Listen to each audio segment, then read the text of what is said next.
Sebelumnya, terima kasih atas kesempatannya. Perkenalkan kami dari kelompok 5 yang akan mempresentasikan mengenai pendokumentasian pada sistem informasi akuntansi. Namun, perkenalkan nama saya Ayu Nurfaiza dengan nomor induk mahasiswa 2019 310683 ditemani oleh rekan saya Warahmatullahi wabarakatuh. Perkenalkan, nama saya Nidia Enda Arini dengan NIM 2019 310709. Terima kasih atas kesempatannya. Sebelumnya perkenalkan nama saya Yanuar Kusumawardana dengan NIM 2019 310741. Terima kasih atas kesempatannya. Nama saya Lili Pretisha Budiono dengan NIM 2019310748. Assalamualaikum warahmatullahi wabarakatuh. Terima kasih atas kesempatannya. Perkenalkan, nama saya Mazia Almadah dengan NIM 2019 310772. Terima kasih atas kesempatannya. Perkenalkan, nama saya Muhammad Rizkia dengan NIM 2019 310774. Assalamualaikum warahmatullahi wabarakatuh. Perkenalkan, nama saya Nur Bariro, NIM 2020 940 875 dari kelompok 5 FB2 SIA. Saya Safatul Muntariza, NIM 2020 940 878.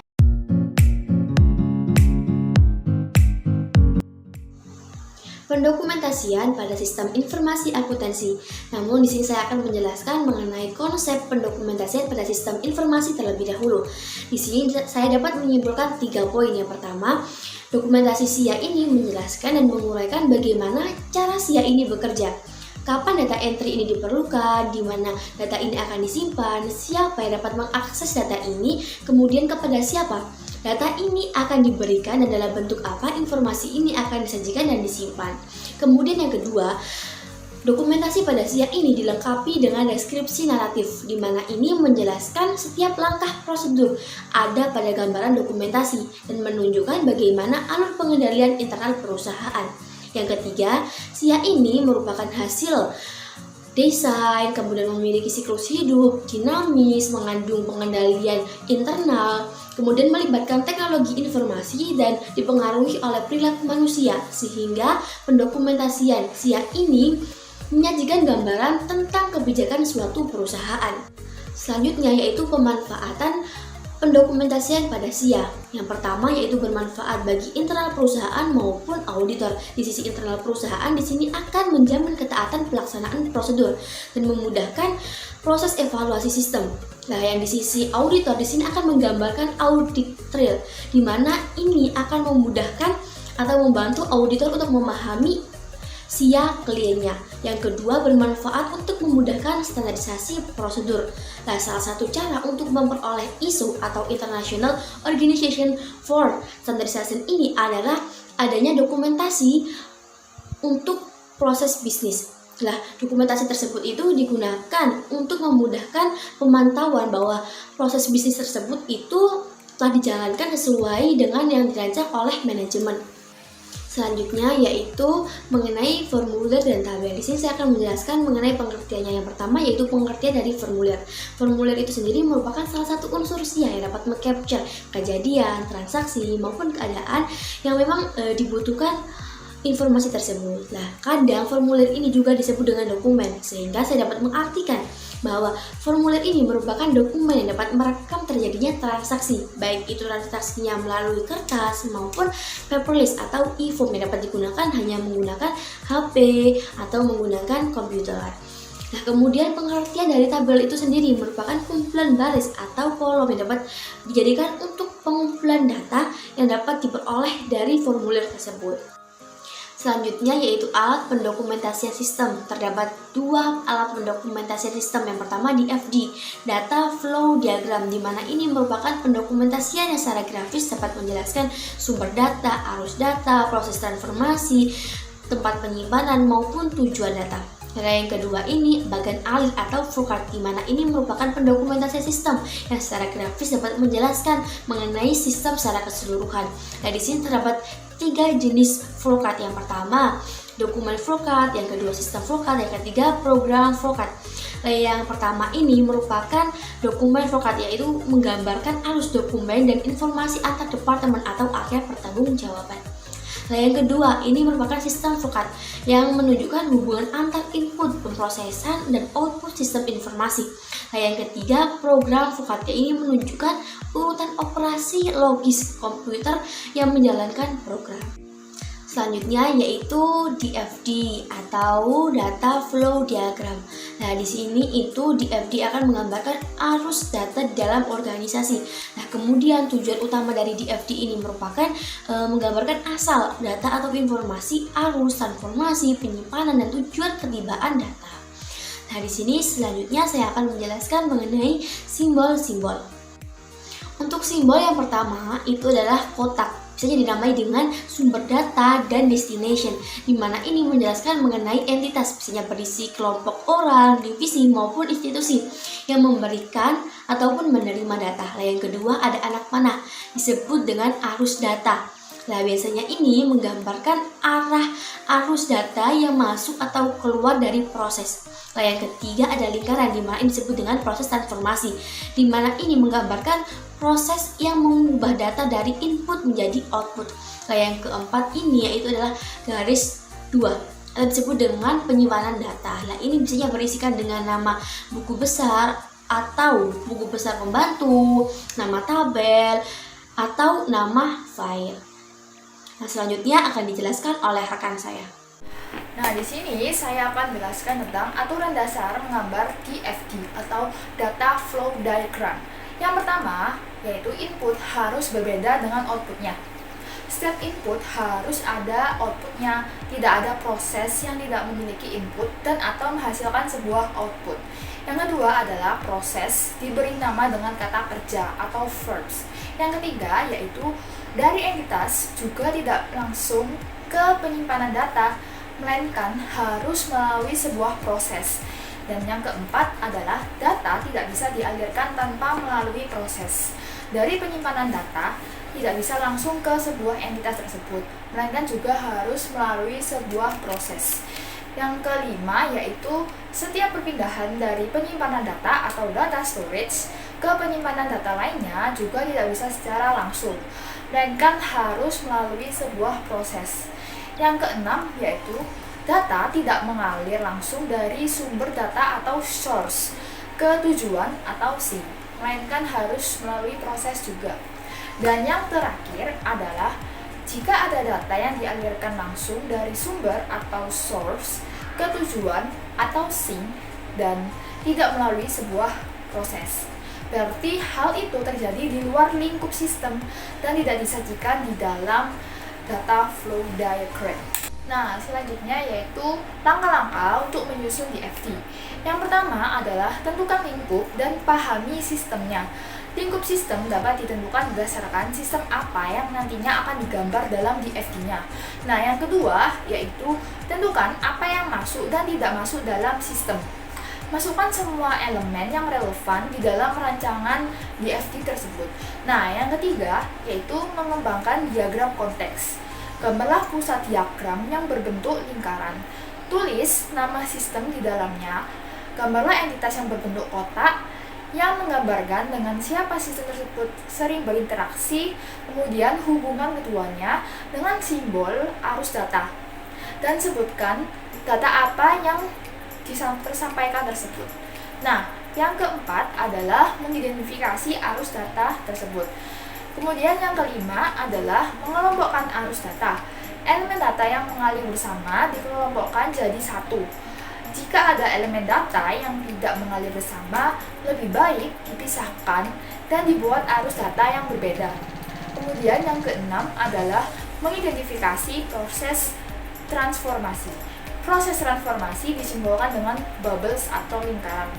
Pada semua proses transformasi harus memiliki arus data masuk dan keluar. Dan yang ketujuh adalah mengelompokkan proses transformasi. Proses transformasi yang dilakukan dengan waktu dan tempat yang sama dapat dijadikan satu dalam satu simbol, demikian pula juga sebaliknya. Yang kedelapan yaitu mengidentifikasikan semua file dan penyimpanan data. Data disimpan secara temporer atau permanen.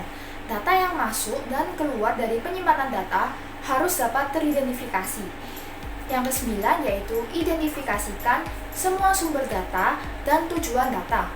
10. Beri nama seluruh elemen di FD dan pastikan semua elemen di FD telah diberi nama dengan tepat. Gunakan kalimat aktif yang mendeskripsikan nama dengan jelas. Tidak diperkenankan memberikan nama dengan tidak jelas. Yang ke-11 yaitu membagi-bagi lagi di FD-nya. Jika kalian membuat 5-7 proses dalam satu halaman, gunakan higher level atau lower level di FD agar pembaca di FD dapat memahami antar level di FD tersebut. Yang ke-12 yaitu beri nomor urut pada setiap prosesnya. Yang ke-13 yaitu jika perlu, ulangi prosesnya. Setiap urutan proses dapat membutuhkan proses memperhalus gambar di FD. Dan yang terakhir yaitu siapkan gambar DFD final.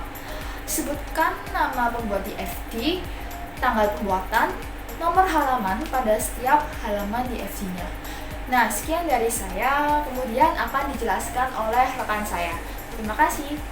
Terima kasih atas kesempatannya. Pada slide ini saya akan menjelaskan materi tentang simbol pada DFD. Yang pertama yaitu entitas ataupun entity ataupun terminator. Simbol yang memiliki fungsi sebagai orang, organisasi, maupun sejenisnya yang berada di luar sistem, tetapi masih berinteraksi dengan sistem. Simbol ini perlu diberi nama sesuai dengan aslinya, biasanya menggunakan kata benda seperti pekerja, mahasiswa, dosen, sistem penjualan, dan lainnya, tergantung sistem yang akan dibuat. Lalu yang kedua, terdapat proses transformasi. Proses yang merupakan kegiatan ataupun pekerjaan yang memproses data inputan dari entitas ke output. Biasanya untuk proses diberikan kata kerja seperti bekerja, belajar, menjual, dan sebagainya. Tergantung dari entitas awal. Lalu yang ketiga, terdapat aliran data ataupun arus data. Aliran data berfungsi untuk menerangkan aliran data atau informasi dari simbol satu ke simbol lainnya. Biasanya pemberian nama pada aliran data juga menggunakan kata benda. Dan yang terakhir yaitu data source, penyimpanan data ataupun data store, yang merupakan simbol yang ada kaitannya dengan penyimpanan seperti file, database. Simbol database biasanya berada setelah simbol proses untuk menyimpan output pemrosesan. Dan penamaan data store ini diisi sesuai dengan data apa yang disimpan seperti gaji, golongan, karyawan, dan lain-lain. Baik, pada slide ini saya akan menjelaskan tentang contoh DFD konteks sistem penjualan di ardelia.co. Pada awalnya pelanggan terlebih dahulu melakukan pendaftaran ataupun sign up data pelanggan. Formulir data pelanggan di website tersebut memuat nama, alamat kirim yang detail sampai dengan kode pos, nomor handphone, dan email pelanggan, serta membuat password untuk login sebelum belanja. Bagi yang sudah mendaftar, tidak perlu melakukan sign up, cukup login dengan email dan password. Setelah login, pelanggan dapat memilih barang yang ada di katalog. Di katalog, tampak jumlah barang yang masih tersedia, yang selanjutnya pelanggan memilih dan memasukkan pilihan barang yang ingin dibeli ke dalam troli belanja atau cart. Setelah itu, sistem order penjualan di website menghasilkan output berupa informasi sales order. Tampilan informasi sales order tersebut menyajikan identitas pelanggan, rincian jumlah yang harus dibayarkan, ongkos kirim, sejumlah angka khusus yang sebagai kode pembayaran yang juga termasuk dalam nilai pembayaran, serta ada nomor sales order yang dihasilkan secara otomatis oleh sistem seperti nominal angka dan sebagainya. Lalu sistem pemrosesan penjualan mendapatkan notifikasi setoran masuk dari bank, yang kemudian sistem pemrosesan penjualan akan memberikan surat jalan kepada kurir, dan kurir feedback sebagai resi pengiriman, dan sistem pemrosesan akan memberikan status pesanan kepada customer. Kemudian sistem pemrosesan penjualan melakukan laporan penjualan dan memberikan kepada manajemen, dan juga memberikan laporan pajak dan pembayaran kepada pemerintah. Baik, yang selanjutnya akan dijelaskan oleh rekan saya. Terima kasih. Baik, saya akan menjelaskan tentang gambar 5.5 DFD level 0 sistem penjualan di Ardelia Company. Setelah memperoleh informasi rincian nilai yang harus ditransfer dari sales order, pelanggan harus melakukan transfer ke nomor rekening tujuan Ardelia Company. Setelah pelanggan membayar, pelanggan akan diminta untuk mengonfirmasi pembayaran transfer bank dengan mengunggah bukti transfer yang tersedia di menu website sebagai proses pembayaran. Berdasarkan file sales order yang telah terupdate, bagian administrasi akan menyiapkan barang sesuai orderan dan kasir melakukan pengecekan saldo dengan internet banking dan file sales order. Kasir akan mencatat tanggal, nomor referensi transfer, dan kode pelanggan ke dalam bukti kas masuk rangkap 2. Yang satu akan disimpan sebagai arsip dan satunya lagi akan diserahkan ke bagian administrasi. Kemudian bagian administrasi akan mencocokkan antara dua pesanan di chart dan di BKM.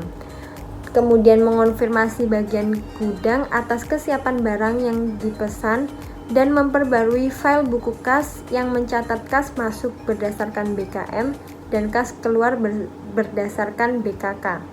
Setelah mencocokkan bahwa sudah ada uang masuk di dalam akun bank dan mendapatkan data ketersediaan barang dari file kartu gudang, juga kesiapan barang dari bagian gudang, maka bagian administrasi akan membuat nota dan surat jalan, kemudian disajikan di status sales order sesuai akun customer untuk menunjukkan ke customer bahwa barang akan siap dikirim, dan bagian administrasi memperbarui file surat jalan.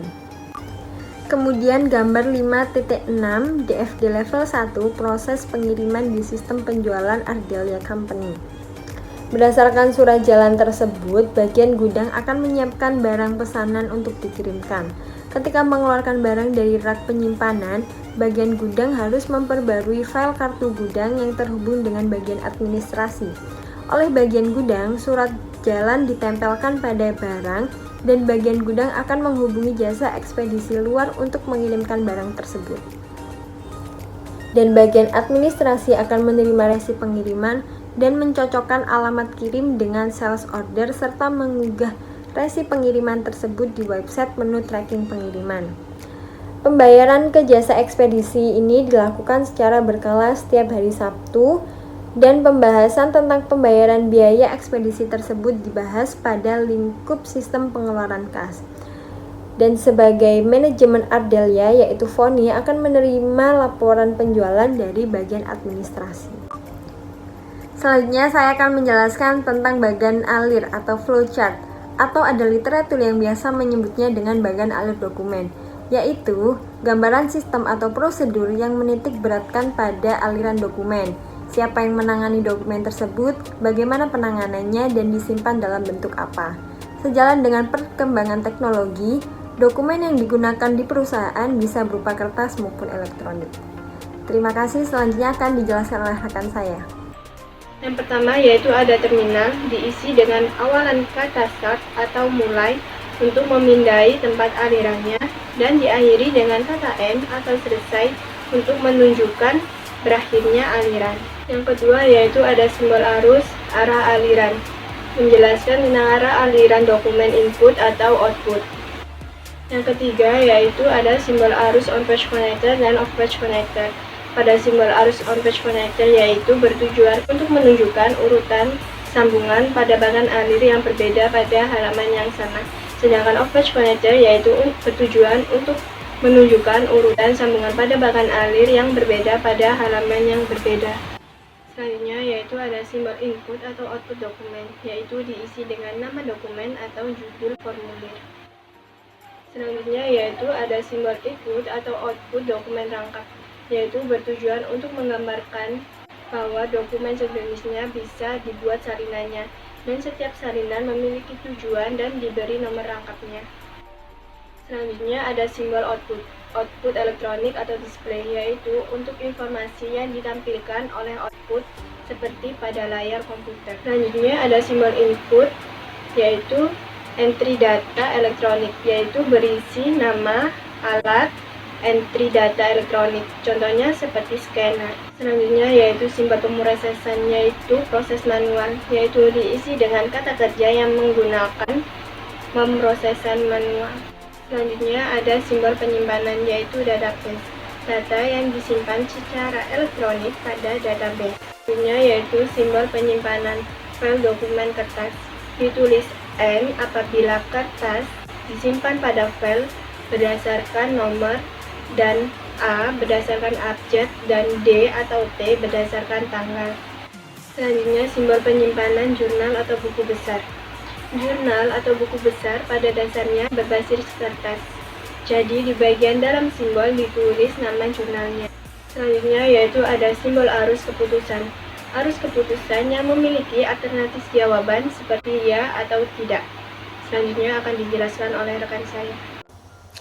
Di sini saya akan menjelaskan bagan alir dokumen.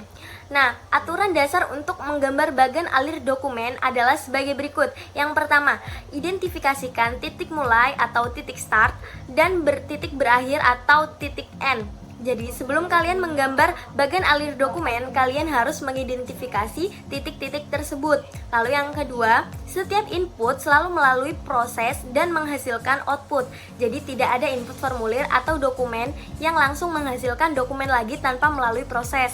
Yang ketiga, proses merupakan kata kerja, jadi bisa dilakukan.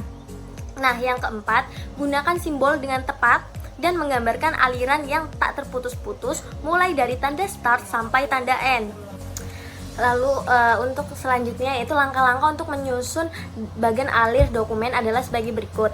Yang pertama, pahami proses bisnis yang terjadi. Lakukan identifikasi siapa saja yang terlibat, dokumennya apa saja, bentuk dokumennya apa yang dilakukan oleh pelaku terhadap dokumen tersebut, data dari dokumen apa yang menjadi dasar input, bagaimana memprosesnya, dan apa output yang dihasilkan. Lalu bagaimana cara dokumen mengalir ke entitas lain dengan tembusan kertas atau dengan melihat layar komputer, serta periode waktu keterjadiannya. Yang kedua, yaitu bagan alir bergerak dari kiri ke kanan, dari atas ke bawah, ada start dan end. Entitas atau pelaku yang mengawali proses dalam sistem digambar di bagian paling kiri. Beri simbol start di bagian atas. Di bawah diberi nama pelaku sebagai tanda awal gambar. Berilah simbol N pada bagian akhir. Lalu gambarlah dengan menggunakan simbol dan beri label yang jelas pada semua simbol. Yang keempat, gunakan konektor halaman on page dan off page. Jika bagian alir dokumen membutuhkan lebih dari satu halaman, gunakan simbol konektor dengan halaman antar halaman yaitu off page. Jika kolom sudah habis dan aliran berlanjut pada kolom selanjutnya dan masih pada halaman yang sama, maka gunakan konektor on page.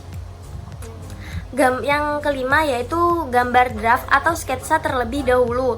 Konfirmasikan draft tersebut ke pihak yang relevan, narasumber informasi, sistem atau proses bisnis seperti langkah konfirmasi di pembahasan DVD. Lalu siapkan gambar bagan alir dokumen yang final. Maksudnya sebutkan nama pembuat, tanggal pembuatan, nomor halaman pada setiap halaman bagan alir dokumen. Nah, di sini saya akan memberikan contoh kasus dari dokumen flowchart atau bagan alir. Nah, Scorpion Tour and Travel adalah perusahaan jasa swasta yang dimiliki oleh perorangan. Salah satu pengeluaran kas di Scorpion ini adalah pembayaran gaji. Saat penerimaan sebagai karyawan, mereka menyerahkan biodata dan berkas seperti fotokopi ijazah, fotokopi KTP, dan fotokopi kartu keluarga kepada bagian personalia. Berdasarkan isian formulir kepegawaian yang sudah divalidasi pemilik dan SK penerimaan karyawan, bagian personalia memperbarui daftar gaji. Pembayaran gaji dilakukan pada akhir bulan atau sesuai dengan tanggal kesepakatan dengan karyawan. Berdasarkan daftar gaji, bagian personalia membuat slip gaji sebanyak 2 rangkap dan diserahkan kepada pemilik. Berdasarkan slip gaji, pemilik yang sekaligus berperan sebagai bagian keuangan mentransfer gaji ke masing-masing akun bank karyawan. Setelah melakukan transfer, pemilik memperbarui buku kas dan menyerahkan slip gaji yang asli kepada karyawan. slip gaji yang rangkap diarsip sesuai urutan abjad dengan nama karyawan. Jadi seperti itu. Terima kasih. Sekian dari saya. Saya di sini akan melanjutkan dari presentasi teman saya, yaitu menjelaskan bagian alir sistem dan bagian alir program.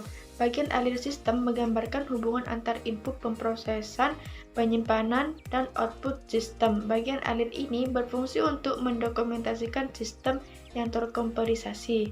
Selanjutnya, bagian alir sistem pada pemrosesan penjualan. Pada gambar tersebut tampak bahwa penjualan melalui layar komputer. Input data penjualan dilakukan dengan keyboard. Setelah menginput data penjualan, penggunaan sistem dapat melakukan edit dan cetak faktur untuk customer. Data dan peristiwa edit tadi disimpan dalam database, sehingga database terupdate. Database yang terupdate adalah database piutang, persediaan, marketing, dan buku besar. Selanjutnya, pihak manajemen maupun pihak lain yang memiliki wewenang akses ke file database tersebut juga dapat melihat database yang terupdate tadi. Misalnya, pihak manajemen ingin melakukan analisis penjualan, maka ia bisa melakukan request melihat data di database marketing agar dapat memview analisis penjualan. Yang kedua, bagian alir program. Bagian alir program menggambarkan urutan operasi logis yang dilakukan komputer dalam mengeksekusi program dan menjelaskan logika khusus yang digunakan untuk memproses yang ditunjukkan pada sistem flowchart. Bagian alir program dapat terdiri dari dua macam, yaitu satu, bagian alir logika program digunakan untuk menggambarkan tiap-tiap langkah di dalam program komputer secara logika. Kedua, bagian alir program komputer terinci digunakan untuk menggambarkan instruksi-instruksi program komputer secara terinci. Baik, saya akan menjelaskan database dan file. Pengertian dari database adalah sekumpulan atau gabungan file yang terintegrasi, dan file adalah sekumpulan dari catatan yang berisi kolom dan baris.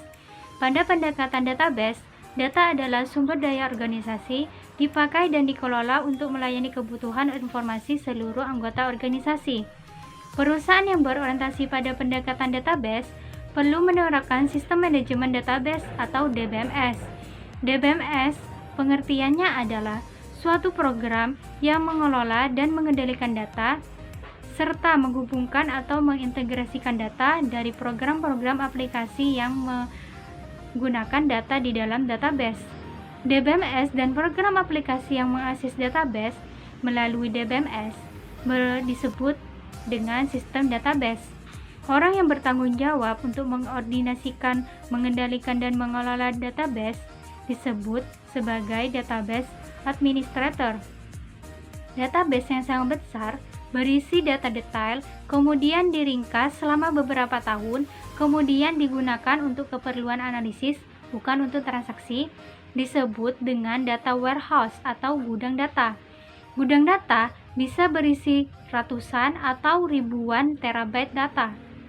Data mining adalah penggunaan analisis statistik yang dapat mengelola data sehingga mampu menemukan pola hubungan yang tidak dihipotisiskan sebelumnya. Karena database adalah sumber daya suatu organisasi, maka ancaman terhadap database juga ada, misalnya hack dan data breach. Pada sistem yang berorientasi file, si program harus mengetahui lokasi fisik dan layout filenya untuk mencari data tertentu. Semakin kompleks data yang disimpan pada suatu file, maka akan semakin rumit pencariannya. Sistem database memberikan dua tampilan data yang terpisah antara physical view dan logical view. Logical view itu menunjukkan bagaimana seorang secara konseptual mengelola dan memahami hubungan antar item data, misalnya tabel. Kemudian untuk physical view menunjukkan bagaimana data secara fisik diatur dan disimpan dalam sistem komputer. Pemahaman view yang terpisah ini berkomplikasikan pada teknik audit dan pengendalian.